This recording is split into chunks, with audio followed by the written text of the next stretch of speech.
What's up, everyone? Welcome back to the Fitness Stuff for Normal People podcast. I'm Marianna. And I'm Tony. And the fitness industry right now is not what it could be. It's become something built on unrealistic expectations, aesthetics, and external validation, directing attention away from what actually matters. The bottom line is we're not trying to provide just another fitness podcast, but completely change the fitness industry for the better by giving you the knowledge and tools so you have confidence in applying the best possible training and nutrition into your own lives.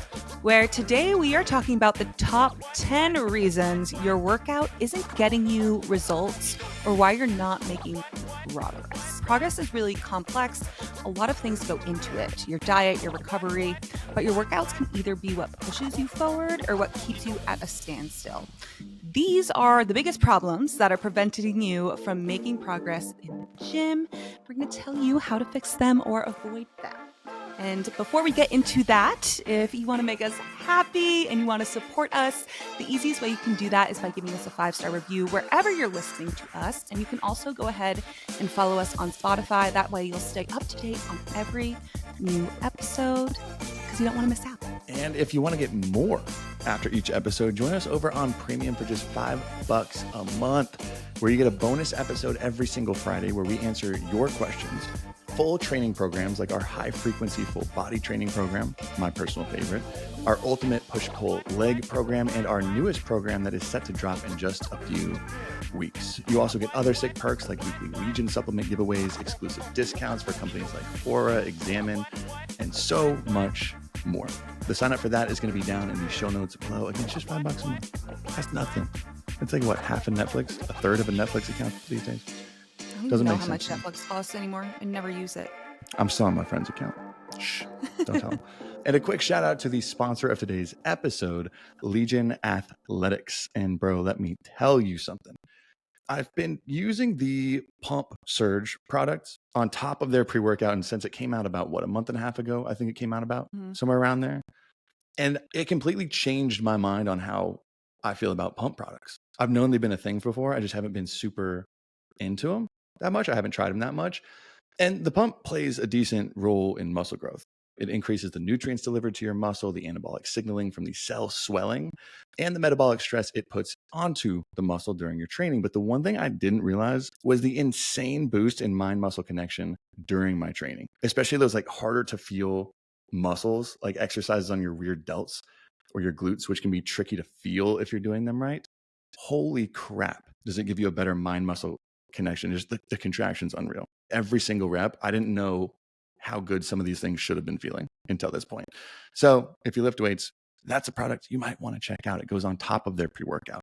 And if you need to restock any other staples like their lactose-free whey protein, their fish oil, or normal pre-workout, you can always use the Legion link in the show notes below or type in the code FSPOD. That's FSPOD at checkout for 20% off your first order or double points on every order after that. I'm just going to start taking the pump. You're going to have to take some pictures of the pump. I don't do sponsored posts on my social media, but I really wanted to do a self-experiment. Did I tell you about this? I wanted to do a self-experiment where I did just like the most bro of bro arm days, like just buys and tries, pound them to the ground and measure my arm circumference before and after, and then do it after the pump product to see how much difference of a swell it would make. But I haven't committed fully to that. Maybe I'll just start taking it before podcast episodes. I think you should commit to it now that you've said it. You're right. Now you have to do it. Our listeners, I got to deliver. Maybe I'll start doing it before these episodes. Just get pumped before our recordings. Or maybe I'll just and I'll drink an Olipop. Maybe that's what it'll be. Tony, do you know what this strawberry vanilla Olipop flavor reminds me of every time I have one? You. Because Tony, when I first met him, we first met in person, I had an awful flight to LA. Terrible. I had a surprise overnight layover. It was just a disaster. And Tony comes and picks me up from the airport. I'm so tired. I'm hungry and I'm cranky. And he has a strawberry vanilla Olipop. And I was like, it could have been, I don't even know. It was like the best thing ever. I almost cried. I forgot about it. I legit was so confused about where you're going for that. But that took me back. I can't wait to go back because we're going back here soon. But that first trip was a disaster from the start. And it ended out really, really well. But oh my God, from the flight to the canceled plans, from the sickness and stomach virus I got. That was an Food insane trip. poisoning. I know you were having Yeah. like the worst of days. I'm like, crap, what do I know Marianna likes? Olipop. Let's go just get whatever Olipop they got. That It was worked. hilarious. That was funny. So New Year, we're starting off with a lot of fiber in our diets. You got a lot of Yeah. snow over there. It's actually kind of nice out do. here during this little day. Oof. But the New Year's off to a good start. A lot of people are starting up some new programs. I know a lot of people are new to FS Premium too, starting off our programs here. I'm excited for the next one coming out. But there's a lot of people who feel stuck with their workouts, right? There's a lot of people who feel stuck. And we talk about how complex progress is, start to finish, like every single episode here. There's a lot of things that go into it, but your workouts are important. So we wanted to come up with this episode to give you the top 10 reasons why your workouts might not be working out. Why your workouts might not be working out, because it can be boiled down to a lot. We've done an episode before, I believe, on weight loss stalls and plateaus, and especially diet or dietary reasons why you might be failing off. So now this time we are switching it over to the gym and your actual training. And I think for the most part, these 10, would you say they're in any specific order? I would say the first one is my biggest one, and then the other 9 come in a close second.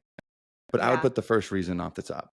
So we're going to go ahead and jump this off and start going through. Reason number 1, and this is, at least in my opinion, the most and the biggest reason why people are running into a wall or hitting a plateau in their training. And I'll start by just asking this question. If you're listening to this, are you just working out or are you training? Most people are just working out, and that's why they're stuck. And to clarify, we've talked about this on the podcast several times before. Working out is when you just go to the gym and pick a day. Let's say it's leg day. And you just pick up whatever you're feeling that day. You do random exercises, a random amount of sets, reps, rest times, and it's fun, but every single day is different. Today's leg day is different than the last leg day, which is different than the one before that. You're just not going to make it far past the beginner stage if you're doing it like this. This is also one of the bigger problems we've talked about with HIIT classes like Orange Theory or Barry's boot camp, where training, on the other hand, is an intentional plan of working out specifically aimed at your goal, where every exercise choice, every set and rep count and workout builds on top of the last one, moving you closer to your goal. So the workouts aren't changing that much week to week, which some people find boring, but you have to have structure if you expect to build on top of it. You have to have that structure if you expect to build anything on top of it, right? So hitting the same exercises week after week while progressing small parts of each workout every time you go in is really what separates that training versus working out, like adding in more weight, more reps, more set efficiency, all the things we covered back in episode 48 to make sure you're hitting progressive overload. And this is what's taking your training to the next level. I think what did we use last time? A common analogy for this. Wait, you didn't like this one last time I used it. Just working out is kind of like going to your fridge blindfolded and just picking random ingredients to throw in a pot, hoping it ends up tasting good. Where a training program is like following an actual recipe. Every ingredient is carefully chosen, the cooking time is set out for you, and it leads to a delicious meal every time because you're following that structure. The best way that you can guarantee you don't make progress in the gym is by not working out. But the second best way is to work out with no sort of plan. And we can beat that into the ground, but I would say that, and a lot of these other rules and reasons today fall under that a little bit almost. Yeah. Don't you think? Oh, I think so. Because I thought about it a lot while I was going through these too as well. And I don't want people to think, especially, and I know we don't have as many. Actually, you know what? We might. But if you are very, very new to working out, like it's a completely new world and you're kind of just getting your feet wet, finding what you enjoy and being all over the place at first is okay. That's totally okay with having in mind, Yeah. I need to find some structure. I need to figure if it's just about, because some people are paranoid about even stepping foot in the gym or very self-conscious or scared and don't really know what's going on. Don't feel like you have to go head first as a beginner and have this really solid foundation ready to go and know exactly what to do. Absolutely. Yeah. Because and this is where I really mentioned like getting out of the beginner stage. Yeah. If you're a beginner, you can still make progress. Really doing anything new, no matter how random it is going to elicit some sort of progress in your first year of lifting weights. But it's getting from that beginner to intermediate, that intermediate to advanced, that advanced to expert level that you rarely see done without a very intentional structure to your training. And that's the biggest thing. And that's where I'm like, I don't care if this is a bias plug or not, but this is why using some sort of a training program can be so freaking important. And that's why we make these 12-week programs in FS Premium, which is just $5 which is still insane to me. These programs could be sold for like $50 to $100 probably. We went for the We'll more sell them for mass so production much. route, but Yeah. following a simple program like that, like if you aren't on any sort of program, I dare you to try ours, and what worst case, you lose $5. Big whoop. But Yeah. it's insane the amount of progress you start seeing if you've just been doing these random workouts, these random exercises for the last couple months, years, a lot of the time, and you get on some sort of a structured program. It's insane the progress you start to see just by making that one simple switch. That's what I did for like the first 5-6 years of my training when I started working out when I was a teenager. It was completely random, and it made me progress for like the first year or two. And then I kind of stayed mostly the same for a few years after that. And that was the main reason why. I was like, oh, it's chest day. What looks good today? Oh, bench is open. Okay, I'll do that. Oh, bench isn't open today. Okay, I'll go do some dumbbell work, whatever. It's fun, but it doesn't really lead to progress. And that's reason number 1 on the list. Reason number 2, these are all important, but I think about this one a lot, is you're not tracking your progress. And I think people really do underestimate how much tracking progress can make or break your overall success towards any workout related goal. How can you know what direction you're trending in without any data? So tracking progress gives you data. We do it in all aspects of our lives. You think about school. Why do we have tests? Why do we have homework? Why do we have assignments that give teachers something to gauge to see how we're trending in terms of are we understanding this information? Are we performing well? Are we grasping it? In work, you have your performance reviews with your boss. And how do they know what you're doing? They look at tasks that you've been assigned and how you're performing on them. And they need some sort of data to evaluate your performance. Because you want to succeed, you want to progress in whatever it is you're doing. In relationships, how do you evaluate your progress in your relationship, how your relationship is performing? You sit down and talk it out. You think about how often am I going on dates with this person? How many times a week do I really take the time to say, I love you and I appreciate you, or do something for someone else? You're reflecting on data in all of these aspects of your life. You also need that for your workout. You need some sort of data to evaluate how you are doing. If you don't have that and you get stuck, which you will, that happens, you can't just rely on how you're feeling, or especially if you feel like you're not looking the way you want to look. What do you have to go by to tell you that this is why? Nothing. So this is very important, that spiel. Maybe that will help you understand how important this is. And it also tracking gives you a better awareness of your behavior and habits. So let me just go through what I'm talking about. Some pieces that you could track. This is how many workouts per week you're doing, your strength, the days you hit your protein or calorie intake. Yes, that's not your workout, but that's still going to help with your performance in the gym. Your weight, your progress photos, biofeedback. How's your energy and fatigue after this workout? How much energy can you actually put into this workout?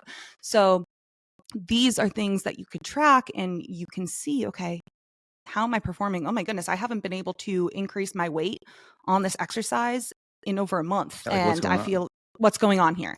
So it really is something that gives you a place to move forward when you're at a standstill. And it also, like, tracking these metrics gives you something to work towards. I think it could be really motivating to have data, especially from a strength standpoint, like seeing how maybe you could feel it, but really going back and looking at the numbers. Oh my goodness, I started here when I was doing my bicep curls and now I can lift this much weight. Like, I'm improving so well. It can be very motivating, and it can also help you identify patterns in your behavior that may be sabotaging your success. So the more data you have, the more information you can gather to determine what you might be doing wrong, inconsistencies in your workout routine, whether or not you're working out hard enough, where you're improving, patterns in your workout routine that maybe you've kind of let slide for a while, but are really holding you back. So it's really informative, and I don't want people to underestimate it. And also, a really huge piece to this, specifically to tracking your workouts, is if you're not tracking your workouts, there's really no way to tell if you're applying progressive overload, which you need to increase strength and muscle. That's the first rule of the gym, is it's the one thing you need to be in place. So if there's one takeaway from how important this is, if you are not being able to see if you're applying progressive overload and doing it properly, you're beating a dead horse. It's almost like you're putting in so much work, but you're leaving out the key, most integral component of whether or not this work is going to be worthwhile and successful towards meeting my goals. Yeah. Okay. That just got me kind of sent me down a little thought trail. Because I'm like, yes, it makes sense. Like you need feedback in any area of life that you want to see progress. If you're not trying to progress in an area of life, you don't really need feedback. It can help, but you don't need it unless you're trying to make progress. I'm even thinking from like an evolutionary standpoint. Oh, like that's what our like human senses are for. Like your senses are responding to what millions of different feedback cues through the entire day to make sure that you respond as well as you could in everyday life. I'm even thinking like when you're riding a bike, I've heard this analogy before too. If you have 100 yards to ride a bike from point A to point B, you say, okay, yeah, just ride the bike in a straight lane, but you're not really going in a straight line, right? Because if someone locked the handlebars in place on your bike and told you to ride 100 yards, I doubt you could make it past like 10, 15 before you just fell over, because you're constantly just assessing the feedback, steering slightly, curving around because you're assessing the gravity, the tilt, your balance. All of this is feedback coming in to get you from point A to point B. And that's like a super simplified look at it. Mm-hmm. But why it makes sense in literally any aspect of life that you want to make progress. And this is where, even though I know we're talking about workouts, and just to plug, if you don't know where to track them, you can do it in your notes app. But a better app that we both love it's free. It's called Stacked. I think that's still in the App Store. Stacked, that lets you easily track and manage your workouts. I think there's a few others too if you just do a quick Google search. But even when people see or shy away from tracking certain other measures of progress, like the scale or something like that, it's like if you just see it as data, that's really all it is. Data to tell you if what you're doing is working. If it's not working, that should be you should get excited about that, because it at least guarantees that you need to change what you're doing, versus not knowing if what you're doing is working. You have zero clue, and you can never guarantee if you're moving forward or not. Tracking your progress is big. And especially when it comes to tracking your workouts, another part of like training versus working out, that's a part of training. Like you're tracking your workouts. Why our training programs have the Excel files to actually track your workouts in. I don't say it's needed, but it's so important for progress. And also, as you improve over time, you're going to want to make adjustments, and you need to be able to see those improvements. Like, you need to have it somewhere to know where to go. It's just like if you're going, I don't know, if you're walking somewhere and you know where you need to go, but you don't know how to get there because you have no map and you've never been there before, but you know what you want the outcome to be, your destination, but you have no idea where the fuck you're going. So you're just walking around in circles. That's kind of like what tracking your workouts. Strip one of your senses. You're going to the store, but I take away your vision. You have zero feedback visual. Good luck making to the store. You have no feedback. You're not going to make it. Dang, that got me hyped up about feedback. And I want to put that as reason number 1. We're moving on. That was a hot one. Reason number 3. Reason number 3. And this one, it's going to seem a little off at first, because this is kind of a trap. Reason number 3 is that you're working out too much. You're doing too much. You're working out too much. And we can call this overtraining to a sense, but overtraining is kind of like a trap, because it goes against our natural instincts. Like lifting weights is a trap. Most things in life, you can expect to receive rewards in direct proportion to what you give your time and effort to, right? If you work harder and you work more in your career, you'll probably end up getting promoted or moving forward in that career. Spend more time with your family and friends, and you'll usually build stronger relationships. Like it's a linear increase. The more time you spend, the better that outcome is. The more time you practice learning the piano, the faster and better you'll learn, right? But when it comes to lifting weights, it's a little bit different. And there comes a point where giving more effort becomes counterproductive, and even a point where you start to see diminishing returns, or you start moving backwards the more you put in after a certain point. We've talked about that here and there on the podcast. So most people are aware of this concept, but they aren't aware of how easy it is to overtrain or how to spot it. And I think that's one thing really to look at. But it's tough because you can't really define a clear cutoff line, I think. Like you see a lot of people giving like a volume recommendation. Any more than X amount of sets per week and you're doing too much. Or if you're training 6 days a week or 4 days a week or 7 days a week, it's too much. But I mean, if you manage your volume and intensity, you can make a workout program that is 7 days a week that works out just fine. if you manage your volume and intensity, right? Your workouts might be 30 to 45 minutes, but you could make it work.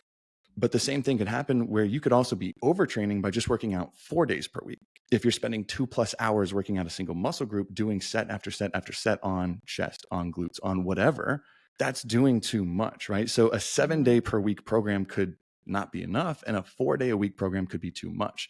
So there's not really a clear cutoff line to like how many rest days you need, how many sets you need to be doing per workout. It's a little bit context driven, right? So the best thing to look at here, and this is where I've changed my mind and I think my thoughts on training volume recommendations over the past few months a little bit.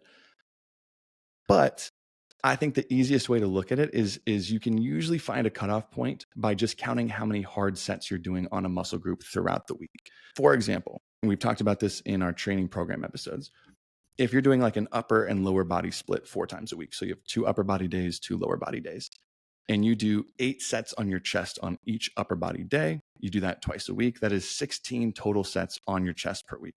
That's the number we're trying to see and count here to make sure if you're doing too much or too little.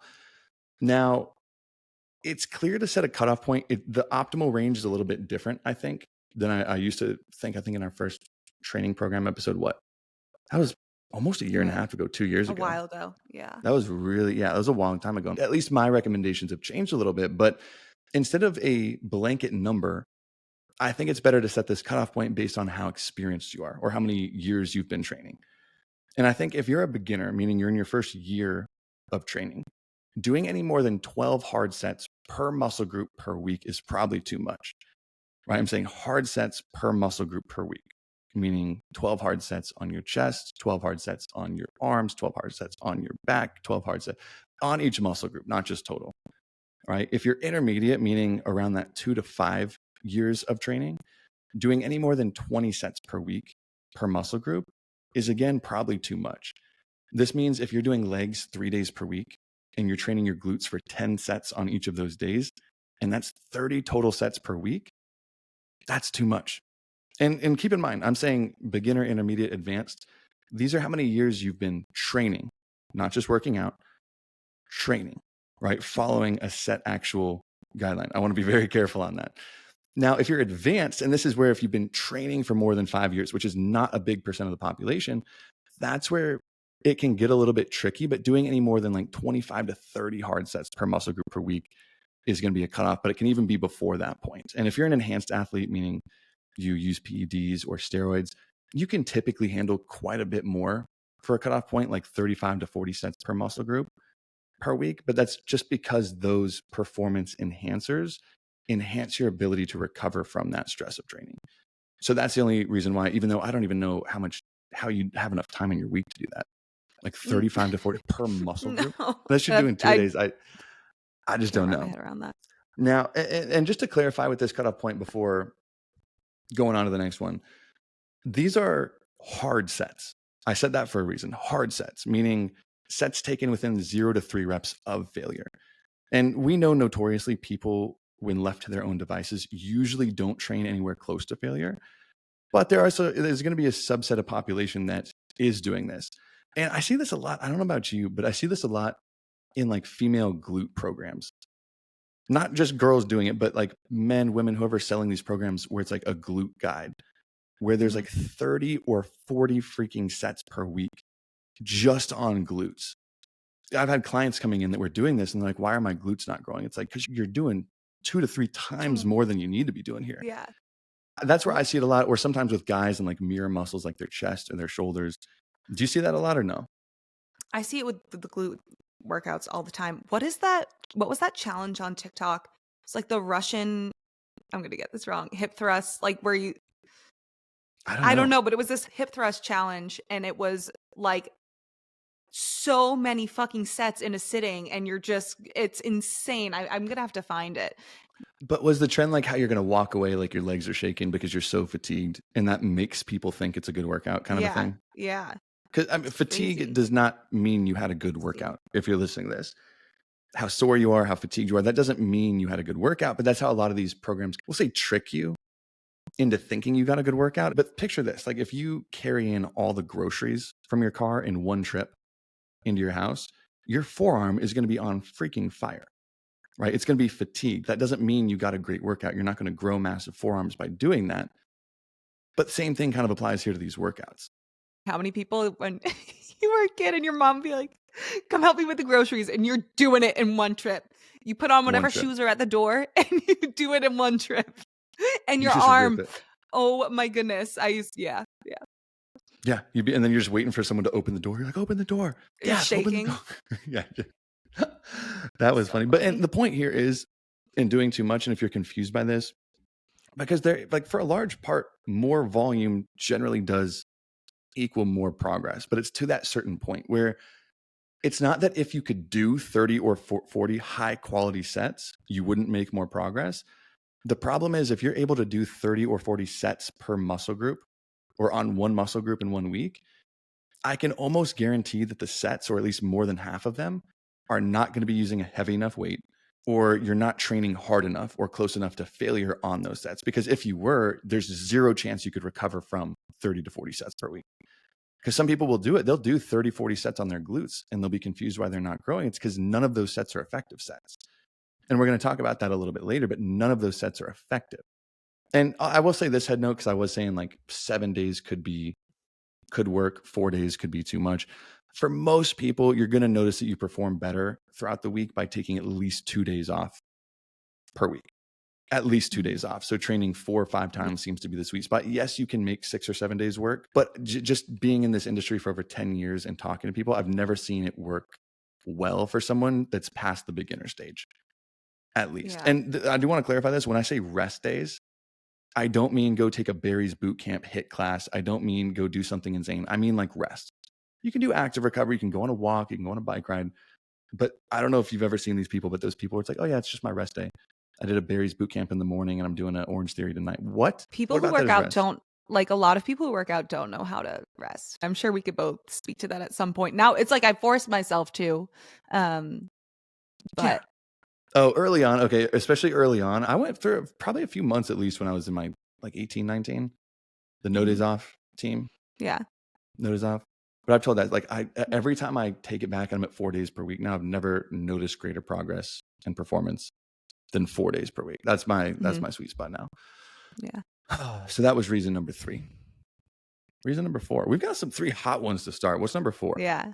Number 4 is you're inconsistency, which this is, you could take this at face value. It's not that complex here, but I feel like, especially the first one Tony talked about, having a training program is going to help you be consistent. So if there is a solution to consistency, it's having a solid training program. No matter what you do in life, you're not going to achieve the success you want unless you work at it day in, day out consistently, not for just a few weeks, not usually for just a couple of months. It's typically to years on end, depending on what that end goal is. Why this is so important and why we wanted to include it for many reasons. But what I really think about is how a lot of people don't play the long game with fitness and working out. And that's what we try to push and tell you guys over and over again, to think long term when it comes to your training and going to the gym. Don't look at it as just a 75-day challenge of working out. Look at it as, what can I incorporate that I can do this year, the next, the year after that, that's adaptable to my life. I can change it according to my environment, but this is here to stay. Like, I'm going to work out, I'm going to have a training program, and I don't foresee that just disappearing. It's not temporary. So how can we be consistent at that? In the beginning is the hardest thing. Once you establish that consistency, who says this? Your training program is just like the backbone of everything else. It is the skeleton. Bill Campbell was kind of saying that, like the heartbeat. The heartbeat. Year round, yeah. It's your heartbeat, yeah. And when you have that, and you can be consistent in your workouts, it makes things so much easier. Consistency is important, not just because you need to be consistent in order to see results, but it lays the framework for long-term success. It can enable the development of new habits. So if you start to go to the gym consistently, what happens there? Not only are you going to see better performance in your workouts from adhering to a training program consistently, but what else are you doing because you started to enact a new healthier habit? It also can build that momentum to sustain your accomplishments. So when you're consistent and you start to see the benefits of that consistency, even though it takes a longer time, that feeling of working so hard for a long time consistently and succeeding in the gym, that's going to accelerate you and motivate you to continue to do it, even though it's going to take a longer time. So you're not chasing that instant gratification, but it's so much more rewarding when you get that long-term payoff. It also creates self-confidence, trust in yourself, and discipline, I find, when you are Big time. consistent. And it can also develop new fitness related opportunities that maybe you never saw yourself doing, but they come about. Maybe you find new interests, you meet new people. So yes, this is talking about why your workout maybe isn't working out, but I wanted to mention a few other benefits to being consistent. Well, I think this is actually a bigger, now that I think about it, this is really a bigger problem than I think most people realize. I think most people listening to this are like, oh, that's not, I don't really struggle with that for the most part. But I've talked about this when I used to work at that gym out in Atlanta. It's a cognitive bias. I think it's called Rosie retrospection. Does that ring a bell? I've never heard of it, but I like the name of it. But it's called Rosie retrospection, I believe. It's the bias that describes how people, pretty much all people, tend to remember their past behavior as being more positive than they actually were in reality, and oftentimes forgetting certain negative aspects. I talk about this a lot when I moved out to Atlanta when I was like 19, 20 to help open up an Orange Theory Fitness out there in like Northeast Atlanta area near Alpharetta. And it tracked every time a member would come into their workouts. It would track every time a member went to a class. And a lot of the members would sign up and say, okay, I'm coming 4 days per week. 4 days per week. That's what they had in their head. I'm coming 4 days per week. But that's the plan, right? That's plan A. And we know that like in life, plan A usually doesn't happen all the time. You have to have a plan B every once in a while. And things come up. Your kids had to stay late at school. One of them got in trouble, had detention. You had to go pick them up. You got a flat tire on the way, whatever. Sometimes you have to miss a workout. Sometimes you do. And it was funny because when I'd ask some of these people who were struggling and would come up to me and say, hey, like, why am I not losing weight? Why am I not making progress? And it's like, oh, well, how many times are you coming per week? Because if you're working out once a week, you can't really expect much progress, right? Like I'm coming 4 days per week, but I'm not seeing progress. So I pull up their club usage and they average like 1 to 3 workouts per week, right around 2 for the most part. And I asked them, like, how many times did you come last month? We're like 4 times a week, 4 weeks. Okay, I came 16 times. Maybe I missed 15. And you look it up and they used it like 7 times. They used the club like less than half. And they're not lying to me. They actually think that's how often they were going. So I think a lot of the time people don't realize how inconsistent they are when you have these vacations or weekend trips or birthdays or whatever. It can really bleed into your week to week where you're not doing what you need to actually make progress. And I think that's a big piece of it. And that's even if you don't have a training program. Have we talked about that blank calendar tool? Really, like print out, like if it's January or come February, print out a blank calendar and just on that calendar, keep it right next to your bedside with a red marker, put a giant red X through the days that you worked out at the end of the day and leave it blank if you did not. And at the end of the month, you can compare what you thought you were going to get going into it. You can write down on the top at the beginning of February how many workouts you're trying to get. And then you count the red X's on the days after. You can do this with a calorie goal, going to bed. How many days did you stick to your calorie goal? Red X on the days you did, leave it blank if you didn't. And that'll tell you if you're being consistent by the end of the month. That is a easy freaking tool that will hold you accountable. But that one's, I think, more prevalent than people realize. Wouldn't you agree? Yeah. I think a lot of people struggle with that. I completely agree. That was a good one. Reason number 5. This one's, I got excited about this one. Reason number 5 is that you are always training to failure. This is more a problem I see with dudes than females, men than women, but it's not exclusive. You're always training to failure. And this has even been more popular with the recent resurgence of the Mike Menzer style training. Have you seen that? I've never heard of it. Every time I post any sort of video online about training volume, I get a million comments like, oh, tell that to Mike Menzer, who is no longer around. He was a bodybuilder, though, in the 70s, 80s. And he wasn't like, he was good. He never won Olympia. Like he wasn't the best, but he had this training style. And it was essentially, it was HIIT training, but not high intensity interval training, HIIT. It was HIT, just high intensity training. Which has made this insane resurgence. I don't know by who it's made online, but on social media, a lot of younger people are doing this. Now, research is very clear to begin with that when left to their own devices, most people don't even come close to failure, right? But there's still a good amount of people that do. Essentially, what HIT or that style of HIT training is this style where you are taking sets to absolute failure or beyond technical failure with things like drop sets, stretch partials, forced reps, things like that. So past technical failure. And you're training with an insanely low amount of sets per workout and per week, and a lot less frequent as well, right? So where like a normal training program might look like doing, let's say, 12 sets throughout the week on your quads, spread through 2 different leg days, 6 sets on each of those 2 leg days. It's going to be 12 sets per week. Let's say using an average of about 2 RIR or 2 reps in reserve. So you're training close to failure, but not all the way to failure for the whole mesocycle, which sounds like a pretty solid training program to me. Where HIT, this HIT, is where you're only doing, let's say, 3 sets on your quads for the entire week. 3, like 2 or 3 sets. And you're only doing that on one workout. But instead of training to 2 RIR or leaving 2 reps in reserve, right? It's taking each set to a -5 RIR, right? Past failure, right? Where you take the weight to absolute failure and then you cut the weight and take it to failure again without rest. That's what this high intensity style of training is. And I think that's like the big question. Is it a good idea? Is it a bad idea? Is it the worst idea? This style of training does have some pros and cons, But I think for most people that are training to failure, I think this is younger people. I don't know if you did this when you were younger.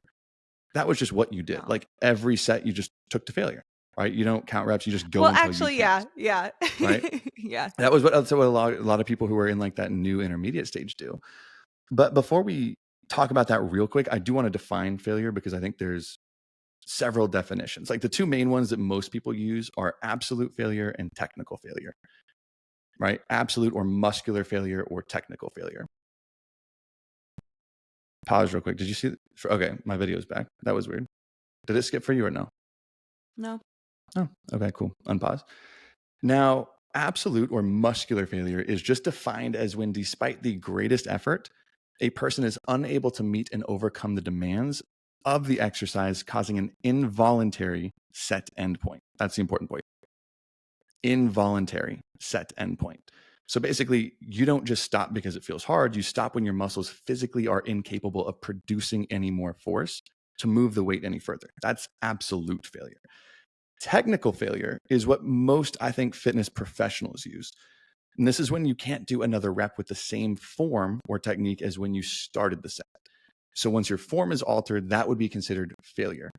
And again, this is where I think most coaches use it today. I personally like to use a definition that's somewhere in the middle because I think you're leaving some room on the table if you're just stopping as soon as your technique alters a little bit, right? I think a little form deviation is okay if it helps you crank out a few extra reps to really reach muscular failure, as long as you're keeping that like same muscle as the focus. But once you start creating an entirely different exercise just to move the weight, I think you're stretching the definition a little bit too far. When you see people, it's like you can have some, like, people call them cheat reps. But if to get the weight up, you're using an entirely different muscle group to get it there, you're not, like, what's the point? Yeah. Right? Like, what's the actual point? Now, there are countless studies that show that you can make just as much progress stopping just short of failure, like 1 to 3 reps short of failure, as you can by taking it to failure when the training volume is matched or when people are doing the same workouts. Over and over again, that's shown in research. But I think this is an important part.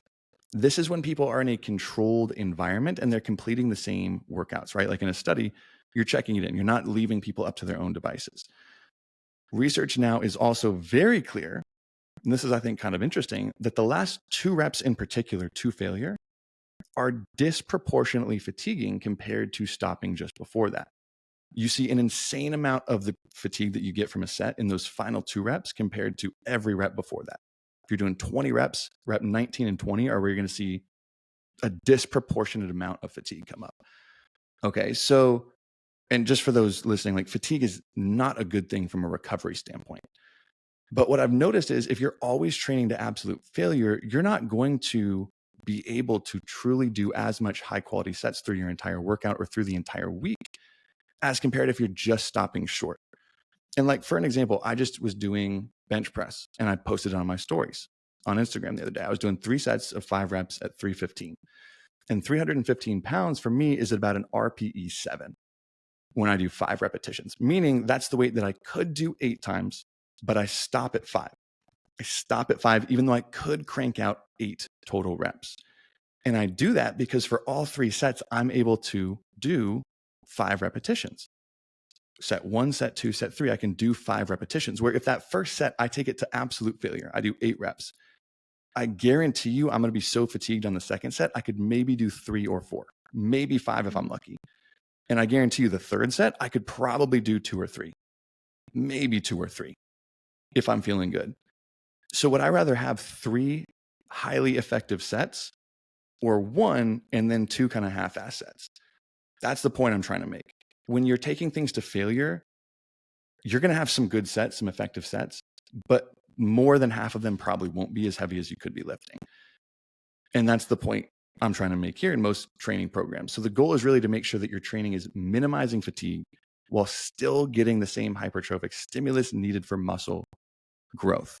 And if you're confused on where this lands, it was episode 74 we did on using the RPE scale and RIR, the things I was mentioning. The RPE scale, just for brief, is essentially measuring how hard your set should be based on the weight you're using. If you don't know if you're lifting heavy enough or if you're lifting too heavy, go listen to that episode and learn how to use that scale, right? Like it's one of the most valuable tools you could add to your workouts. Add that in there. And I don't think training to failure has any place in a training program since it recruits as many motor units and muscle fibers as possible. So I would say really like reserving it for the last set or 2 on a muscle group for that day where you're not going to need it for the rest of your workout is a good idea because you can actually squeeze a little bit more out of it. Or maybe if you're crunched for time and you could do kind of a Mike Mentzer style training, if you have 30 minutes for a workout, 40 minutes for a workout, you could do just a couple sets to failure. But if you're doing every set to failure, I would argue that you're not going to be able to make progress past that intermediate stage. That's the hardest part about working out with Marianna when she comes to LA. If she just pounds it to the ground, she's like, add another plate. Yeah, buddy, one more plate. I've never like actually trained to, well, I have to understand what my what failure is for me, but I've never had a program where like that was. Oh, that's just like what you're doing all the time. Yeah. It's a brutal style of training. Like you now I fucking hate it. I'm humbled. Yeah, humbles you quick. But that's at least, and I guess that could be anybody, right? But I noticed that like when I was younger, I used to do it a lot. I noticed a lot of people in like the intermediate stage get stuck there because they don't understand that point. Yeah. So that was reason number 5. But this, I don't get this whole Mike Mentzer resurgence that's coming out. I'm gonna have to look into that. Honestly, Tony and I's social media, like, what I want to spend a day on your social media and like see what you see because it's so different. Except my For You page is barely any fitness, unless if I'm searching stuff for the podcast. Like I really don't have much fitness on my For You page at all. That is because whenever, for context, whenever either of us asks each other if we've been seeing this like massive global trend that's going on online, the other person's like, no, I have no clue what you're talking about. Like the Russian hip thrust thing. I'm like, no, what are you talking about? Like we just realized that we have such a different For You page. It's hilarious. It's so funny. So bottom half of the list. So number 6, we're going to start stemming into places like outside of the gym where you're going to notice the effects inside of the gym. So this is, you're not fueling yourself towards your goal. So this is focusing on diet, and we can't talk about working out, I don't think, ever without mentioning diet because it is such a integral and crucial component of your workouts. And I think the first thing people think of, right, is, well, you need to eat enough protein to gain muscle, build strength. You know, protein's important. Going to the gym, protein, they're highly associated with each other. So get into that in a moment. But I think that what people fail to miss in this conversation as just as important is eating enough calories, having enough fuel in the tank to power you through your workout. Truth that most people don't want to hear is your body requires a substantial amount of energy, which is calories. Calories are energy, to gain muscle and power you through your workouts. So many girls I find specifically talk about wanting a dumpy, wanting a fat ass, you know, right? And they're just not even close to eating the amount of food and protein, but that's required to get there. You got to build. If you're building something, you need fuel to do that. So it's very possible that if you're at a standstill in your workout, or you feel like, find people get really fatigued easily, or you feel like, especially during your workout, you may see the effects of this if you're not eating enough. That can be the culprit. So how many calories should you be eating? We do have a great calorie calculator that you could go use, figure that out, whether you are trying to maintain, whether you're trying to lose fat, build muscle. It's going to be really, really important that you have sufficient energy. You need that to get you through your workout. You really want to try to prevent as much fatigue as possible so that you can perform your exercises with as much energy as you can. Food does that. And food is also important, sufficient energy to recover from that workout. Specifically, now I'm going to talk a little bit more about protein, but also I think people know protein's important. This is where tracking comes in, like crucially for both calories and protein, but you might not be eating enough. And a lot of people find out, especially if they're not tracking, but they think, oh, I have protein at every meal. Like I have a protein snack, and then they actually record it and are very off from what their goal is. Hitting your protein goal, you've really got to be intentional. You don't do it by accident. You can't do it by accident. If you're not eating enough protein, period, and if you're working out hard and you're not hitting your protein goal, that's going to really affect not only your recovery, your strength and muscle gains, but it almost concerns me from a safety standpoint, like being that underfueled, but also trying to work that hard. I feel like people just get dry because they get obsessed with this whole calories in versus calories out idea, which is still true. But they think the only way to do that is to eat less and less food. They don't realize by eating more food, not doubling or tripling it, but eating more food, you're right. How much more fuel you have, how much more you can get out of each workout, how much more energy you have through the day, how much more you just end up moving through the day. When you're actually fueling your freaking body, people don't really realize that increasing your food can cause you to burn so much more and get so much more out of these workouts. Yeah. I feel like people don't really think about what protein does in your body. I know it's important. Yeah, it's important for muscle, but the essential amino acids, so the building blocks of protein, stimulate protein synthesis or the building of new muscle and prevent the body from using existing muscle as fuel during workouts. That's the huge piece that I think people fail to think about. Yes, it's important for building, but it prevents you from using muscle that you have worked really hard to build and breaking that down to get you through your workout. And I don't think people really, really take the time to think about that. If you're not eating enough protein to meet your needs, healthy muscle tissue must be broken down to make the necessary proteins for all the other essential roles of protein in the body. We do not want to be breaking down the muscle that we have worked so hard to build. So you really need to pay attention to that protein intake. We have a protein calculator. I was going to say, on our protein calculator, you usually realize it's not like it's the most insanely high number that you think. Because our protein calculator, it gives you an upper and lower limit or a window to aim for, not just one high limit, like 1 gram per pound of body weight, which is usually way too high for 99% of people. Because the lower limit to get everything you need, like Marianna was talking about, to prevent your body from breaking down muscle, to help support building new muscle, to really maximize muscle protein synthesis, is only 0.8 grams per pound of a lean body mass. So not total body weight, but just lean body mass. So mass that's not coming from fat.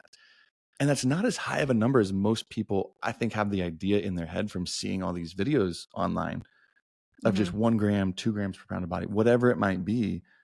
For a 150-pound female, that could be right around like 100 grams of protein. Maybe 90 would be the bottom limit. And it could be more, but it's usually not as high as people think. And I think that's scary sometimes, because you see people I've had people come in that are like 150-pound female. And it's like, I was trying to eat 190 grams of protein. It's like, what? Ah! Oh my God. How do you do that? So it's insane. Even on our protein calculator, we have an insane protein list. Yeah. Of a ton of high protein foods. Mm-hmm. But I'm with you. So I'm a ground meat kind of guy. I know, it's just so easy and you could do a lot with it. But even like shrimp, whitefish, salmon, that's a fattier source of protein, but it is really good for you. It has a lot of omega-3s. Easier ones like Greek yogurt, cottage cheese, I had a strawberry cottage cheese the other day, and it was actually really, really good. I didn't even know they did flavors of it. I've never had cottage And cheese. if you are vegan or vegetarian, there are tofu and tempeh are going to be your go-to sources because they are soy protein. It's the only complete protein source you can get. If you are vegan, you don't have to worry about not getting a complete protein because you're going to combine other proteins like beans and legumes and whatnot. You get the highest concentration of protein for a smaller amount. For tofu and tempeh, it's going to be a little bit more difficult if you are vegan. Speaking from experience, maybe that's my bias. It's definitely more challenging. Not impossible. Yeah. Don't shy away from carbs either. So yes, calories are energy. Carbohydrates are your main energy source. And that is, do not try and just like cut out carbs. I think people are kind of steering away from that now more so. All those macronutrients are important. Having a clear plan of action, tracking again, is going to really help you see if you're consistent with these goals.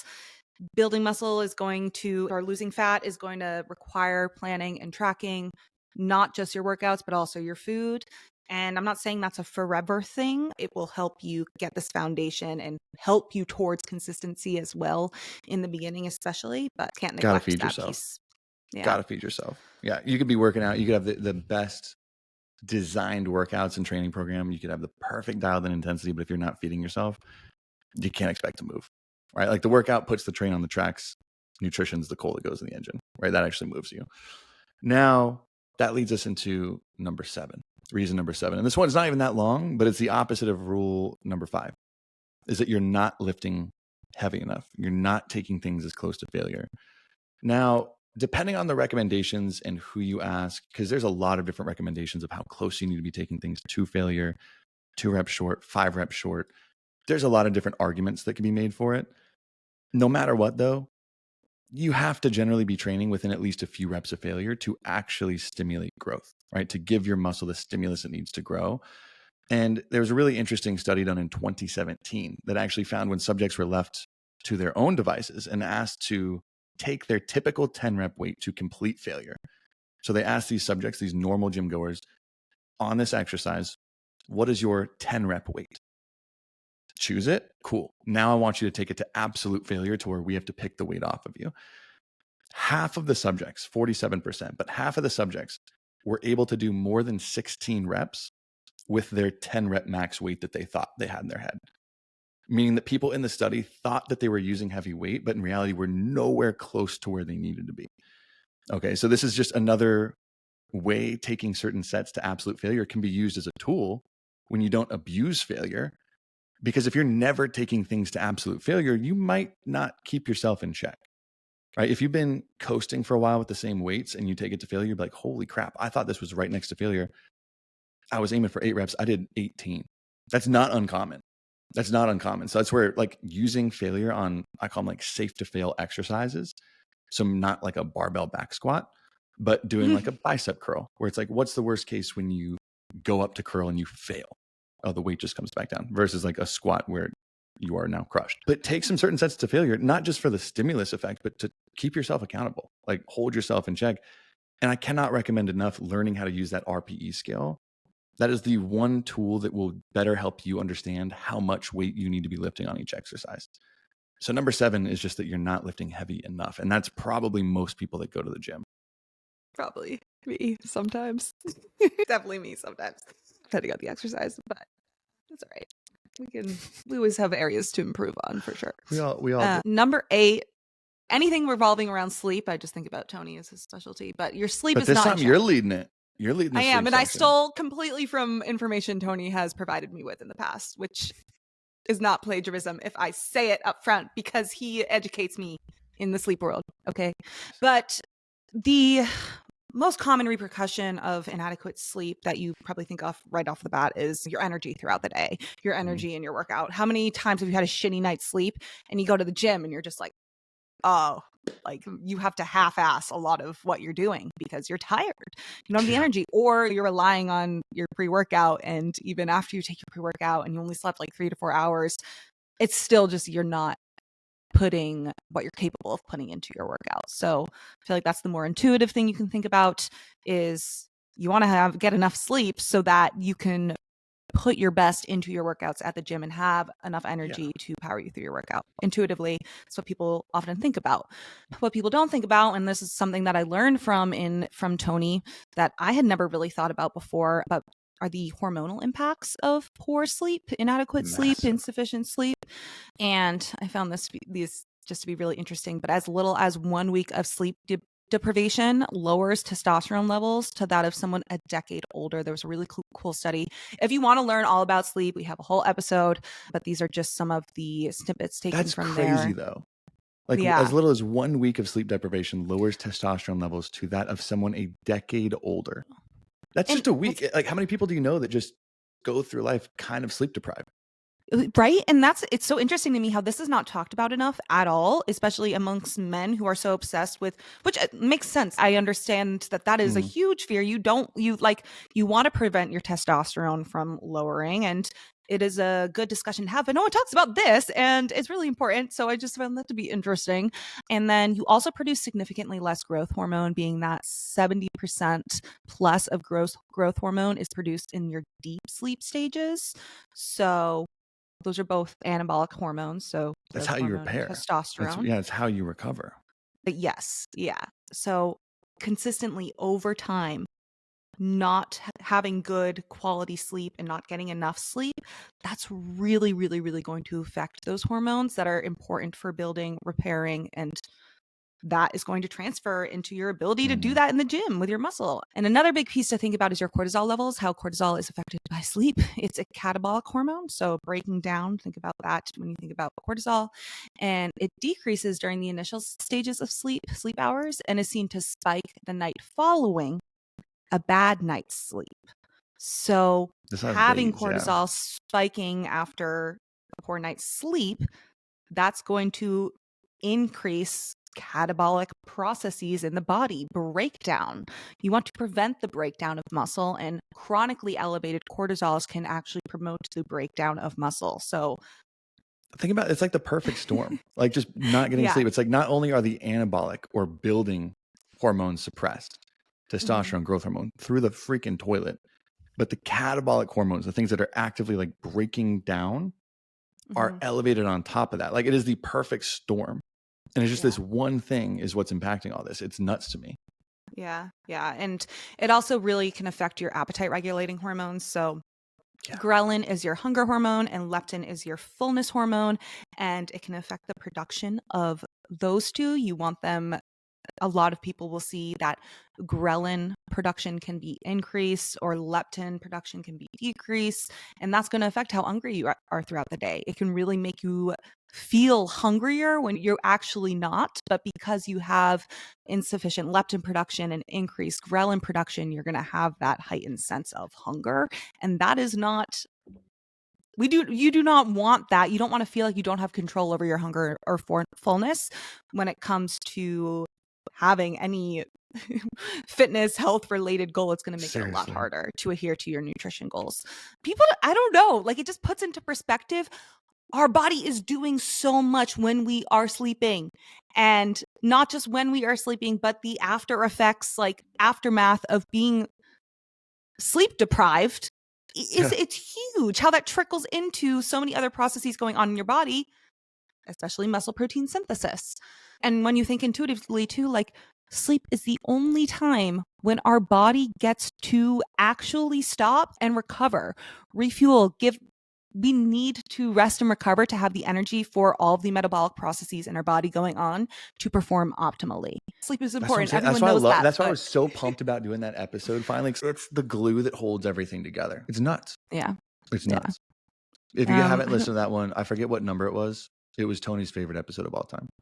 Yeah. And you can also go to that episode to hear more tips on how to improve your sleep, but without getting too into the nitty gritty there. But I think that why piece, even to start getting the wheels turning, a lot of people know, trust me, I'm one of those people. A lot of people know their sleep isn't good. It's not optimal. They need to improve it. A lot of people do not prioritize it. And it should be just as much, if not more of a priority than your workout routine. You really should get your sleep in check before. If that's really, really bad, it's going to make it so much harder to have a successful workout in the long term. There's knowledge that changes behavior, and then there's knowledge that doesn't. And I think in this case, this is why like I love doing that sleep episode, because most of the time, knowledge that doesn't change someone's behavior really just means that they don't fully understand what they're learning about. Same thing with sleep. Like we know, like I think if you ask anybody, everyone knows sleep is important, but how many people actually change their behavior to prioritize fixing their sleep? That's why we had the whole episode on how to fix your sleep. Yes. Right? Because once you really understand why, that is when it becomes knowledge that changes behavior, because you realize how it would be a performance enhancing drug if you could take it as a pill or injection. Yeah. Oh, People would imagine. pay thousands of dollars for what sleep can do if you could buy it in a pill. And I it's hope like, when I get it's just tough. reincarnated and my body lives in like the future, because I hope that when Where that is this happens, going? I know. you could just take a pill. You could just take a pill that makes you have the best sleep in the world. And Neuralink it with makes- Elon Musk. I bet you could just on a little smart, like an app, just like, turn off, boop, boop, boop, power down. Give it like 5 years. I bet there is. Reason number 9, closing off the list here soon. Number 9. This one, I hate to be like a parent. This seems like a parent. This seems like a naggy. When I was younger, I hated people like me saying this kind of stuff. But let me explain why. Number 9 is that you're not prioritizing technique or form to your lifting. You're not prioritizing technique or form. And I know this is boring, but trust me, from over 10 years of experience in this industry, I have never seen someone use shitty form make it past the intermediate stage of lifting. Never. Not a single time. Right? This really can just limit the effectiveness of exercises and lead to injuries is another big part. But when you prioritize lifting heavier weights at the cost of your form, you're doing a few things. One, you're just starting off, you're making the exercise less effective, not more, right? You think lifting more weight will make it more effective. It does the opposite when you're breaking and coming at the expense of form. From a muscle engagement standpoint, just because you're moving the tension from your target muscle to somewhere that's not your target muscle. If you're arching your back to swing your bicep curl up, you're shifting the tension that you want on your bicep to your lower back, which not even talking about injuries yet. That's just not where you actually want the tension. And then 2, from a range of motion standpoint, because poor form usually leads to less range of motion. And we know that is one of the most important factors of growth and progress, is that stretch position and full range of motion. So usually when you're increasing weight at the expense of form, you're putting less tension on the muscle you're trying to put more on, and you're getting less range of motion. So you're just making it an overall worse lift. Okay. The second reason is that it usually just leads to plateaus because these muscles aren't being adequately challenged. Okay. You're not going to get stronger because you're not actually stimulating the muscle you're trying to grow. And 3 is it's just putting more stress on your joints, ligaments, and tendons, increasing the risk of strains, sprains, and more serious injuries. I know this sounds so lame and so boring, but it is always better to go slow and under control using good form than it is to let your ego take over and add a few more pounds. I'll say almost always. I'm not an always and never person, but 99.9% of the time, it's your ego that says, I haven't made progress in this weight for a while. Let me increase the weight. When in reality, you should probably be slowing down to put more attention to actually get a better, more effective workout. That's what people have. I don't know about you, but whenever I program in for a client or talk to people about it, it's like, why can't I get my bench past this point? And I'm like, well, have you ever thought about adding in another day where you're taking it nowhere close to failure? Like using 50% of the weight you would use and just going as slow as you possibly can to really focus on your technique and form. And they're like, no. And they'll try it for a week, but it seems like you're wasting your time because you're not getting a pump, you're not getting a burn, you're not feeling it as much. But that's what leads to more progress, is you're actually getting more efficient, not less efficient. So I hate to sound like the dad of the chat right now by saying, oh, do a good form. Don't do. Took me a long time to figure that out, but it's a staple. It's a staple. And you also learn a lot when you're prioritizing form and technique. You learn a lot about your body's limitations, like what you can and cannot do. So maybe for so long, you really just felt like in your squat, your depth was really lacking, or you felt a lot of like pain somewhere in your lower back. Maybe it was just the positioning of your feet. It could be something as little as that you would never think about or think to change if you're not really taking the time to slow things down, focus on your form and technique. You learn a lot about your body and what's going to be best based off of your own biomechanics, how you're set up. Some things, just like for me, I'm 6 feet tall. What my positioning for certain exercises is not going to be the same as a 5 foot woman. It's just not, because of how of my anatomy. And sometimes you just really need to take a step back and consider that. And slowing things down really forces you to learn a lot more about Yeah. what you're capable of Heck yeah. doing. Absolutely. Now close us out. Bring it home. Yes. Reason number So we 10. kind of talked about that, just mentioned it in sleep, but your stress not being in check. So reiterate just what we said in sleep. Cortisol, which is your stress hormone, is a catabolic hormone. If that is chronically elevated, you are going to be prioritizing processes that promote the breakdown of muscle. We do not want that. And also, chronic stress has many other, physiological implications, but also behaviors outside of the gym. But because it is like a catabolic process, it decreases anabolic processes such as muscle building. So chronic stress shifts your hormonal balance, lowering levels of anabolic hormones, so that promote growth and skeletal and lean muscle mass, and increases the levels of hormones that promote muscle breakdown. So it isn't just promoting muscle breakdown, it can also shift that in lowering the levels of anabolic hormones too. So it also has that impact. That's really over time gonna make it so you're not achieving your muscle building potential like you could. And again, I say over time, acute stress is good. A little bit of stress is really important in life. I'm talking about people who go through their day to day chronically chronic stuff. stressed over years.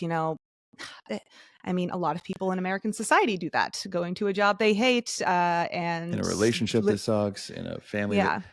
and I'm even thinking this now, not even just from like the physiological changes, the hormonal changes, all these things. Mm-hmm. But Lane Norton talked about this a lot when he was getting out of his like a bad relationship. And it was like it took several months to fully get out of it. And he was talking about how he was plateauing like final 6 months, and he never connected the dots until he got out of the relationship. Felt like just, I mean, whenever a big stress is lifted, you quit a job that has been bogging you down, a bad relationship, and it just like, you're like, holy crap, I feel like I can breathe for the first time in months, or I like at like the weighted vest, whatever is lifted. He's like, I was setting PRs every workout after I got out of that relationship, just going up, not from a motivation standpoint, but I can even say the same thing when I was finally quitting my job in a corporate structure to start my own business. Oh my God, the amount of fatigue that just disappears that I Yeah. was carrying through the day, that you carry through the day when you're just chronically stressed for whatever reason. Yeah. You get so much out of your training. Just, I don't know if it's constant CNS or nervous system fatigue that adds up to it. Because if you're chronically stressed, if you're just in fight or flight 24/7, I mean, that sucks it out of you. You do something that stimulates fight or flight right before your workout, it's going to be a less effective workout. So if you're just living there, it's like your workouts are probably just going to suck in the first place. Even if you're following a program, you're eating right, you're doing this, you probably just aren't going to be able to bring that much intensity to your workouts. Yeah. Stress is a killer. Yeah, and what chronic stress does, like, affects your behaviors outside of the gym. I mean, your motivation is depleted. Like, it's not going to be optimal at all. Your energy throughout the day is not going to be where it could be. Like we said, it can affect your sleep. It's going to affect your diet. Why you're making certain food choices. It's going to make it harder to choose the right food choices, especially if you are someone that leans more towards eating when you're stressed, or that type of emotional eating. So it's just, I mean, it's something to think about daily. I think even if it's just for 10 minutes a day, doing something that can help lower stress in your life, whether that's waking up and doing a little bit of breath work, doing some meditation, incorporating a lower intensity workout like yoga, even if it's just for like 15, 20 minutes, once or twice a week. Reading, although personally, as a new avid reader, Sometimes reading can make you way more stressed, but it's like acute stress. It's not chronic stress. I was like, I bet you check your Aura ring and it's like heart rate spiked, high stress during like 3 Yeah. o'clock at night. It's like, what are you doing? It's like, oh, I was reading Yeah. my book. But if you have some sort of creative outlet, I just like, especially as we get older, and if you are in a job that you hate and you are in some sort of environment that you can't change right yet, add something into your life that is just for you, that you're not, there's no external attachment to it. It doesn't provide like, there's no metrics that says you're good or bad or this. It just makes you feel good. So many people are like, well, like, what if I don't like meditation? What if I don't want to do yoga, breath work? Like, it's really hard for me to force myself to get in that state of mind. You can find things that you don't have to force yourself to get in that state of mind. Yeah. Literally just enjoyment. Just enjoyment. In school, I used to like to just go stand out when I was in college, outside in the sun for 10 minutes. Just stand there and bask in the feels sun. good. And that was it. I couldn't be bothered to meditate or anything, but that was my form of meditation. I was turning my brain off and I was just there and I felt good. Yeah. I mean, even for some people, I think for most people, the narrative is even going on social media makes you stressed. But I know for some people that are just busy 24/7, sometimes unplugging and just taking 10 minutes to go scroll mindlessly on Instagram, on TikTok, get a few laughs. I know some people who that's like a big stress relief practice. The majority of people get more stressed by using it, but there are some people. So that's what you're saying is like, just do something that lets your body relax. Yeah. Right? If you're listening to this and you realize I do this a lot, like keeping my shoulders tight, like loosen your shoulders out. Relax your shoulders, relax your jaw, unclench your jaw. I used to have reminders on my phone to unclench my jaw because, I mean, I have jaw clenching problems and like my anxiety, I'd be so tense all the time. Yeah. But you got just something to do it. Yeah. Which, as we're making our way to the end of the list, I started off by saying the training program was the most important. All of these things, like usually if we do a 10 reason episode, 1 or 2 of them might not be as important. I feel like all 10 of these are so massively important to actually getting your workout to work. Mm-hmm. That was huge. That's what we got. Now, if y'all have more questions, want to do a little bit after the episode, remember you can join us over on FS Premium for just $5 a month. And that sign up is in the show notes below, where we go and answer your questions. Every week on Friday, we have those AMA or Ask Me Anything episodes where we go into your questions, if they're about the episode, your own personal health, whatever it is. And you can join us down there. Those are episodes every freaky Friday. So if you are a premium member, we'll talk to you here in a few days. If not, we hope you have a productive week, and we'll talk to you next Monday. Yeah. Yeah. Yeah.